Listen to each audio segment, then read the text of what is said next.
নমস্কার বন্ধুরা, সুন্দরবন যাওয়ার জন্য ক্যানিং প্ল্যাটফর্মে নেমে এক ব্যক্তির কথা খুব শুনলাম, যে ব্যক্তির নাম শঙ্কর। লোকে তাকে শঙ্করদা বলে ডাকে। এই ব্যক্তিটির বেশ কিছু বছর আগে একটা অ্যাক্সিডেন্টে তার ডান হাতের কবজির অংশ বাদ চলে যায়, কিন্তু তিনি জীবনের আশা ছাড়েননি। তিনি ক্যানিং প্ল্যাটফর্মেই একটি চায়ের দোকান খোলেন এবং এখন সেই চায়ের দোকানটা বেশ রমরমা হয়ে উঠেছে। ভোর 3টে থেকে তার চায়ের দোকান খোলা থাকে, এমনকি বাইরে থেকে যে সমস্ত পর্যটকেরা সুন্দরবন ভ্রমণে যান, ক্যানিং প্ল্যাটফর্মে নামলেই তার চায়ের দোকানে ভিড় লেগে যায়।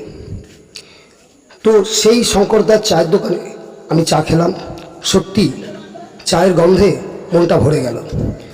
তো দর্শক বন্ধুরা, যদি আপনারা কোনো সময় ক্যানিং প্ল্যাটফর্মে আসেন, তাহলে অবশ্যই একবার শঙ্করদার চা খেয়ে দেখুন, সত্যি খুব ভালো লাগবে।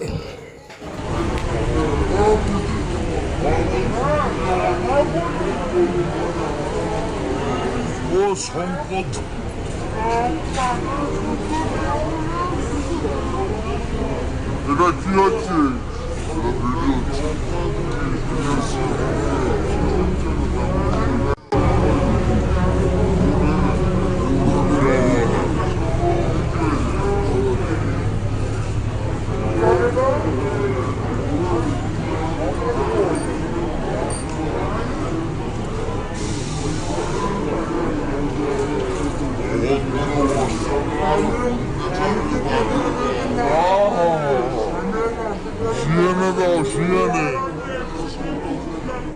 শঙ্করদা নমস্কার। নমস্কার। বলছি, আপনার এই চায়ের দোকান কত বছরের পুরনো? 26-27 বছর। 26-27 বছরের, তাই তো? হ্যাঁ। আচ্ছা, বলছি সুন্দরবনের প্রচুর তো ট্যুরের মানুষরা এখানে আসে, আপনার দোকানে চা খায়, খেয়ে কি বলে? ভালো বলে। ভালো বলে? হ্যাঁ। বাহ। আর আদার্স অন্য পাবলিকও এখানে চা ফেমাস বলে? আমি ফার্স্ট টাইম থেকে খুলি তো। ফার্স্ট টাইম মানে কটা থেকে আমার অনেক ধরা খরিদ্দার আছে, তারাও এসে খায়।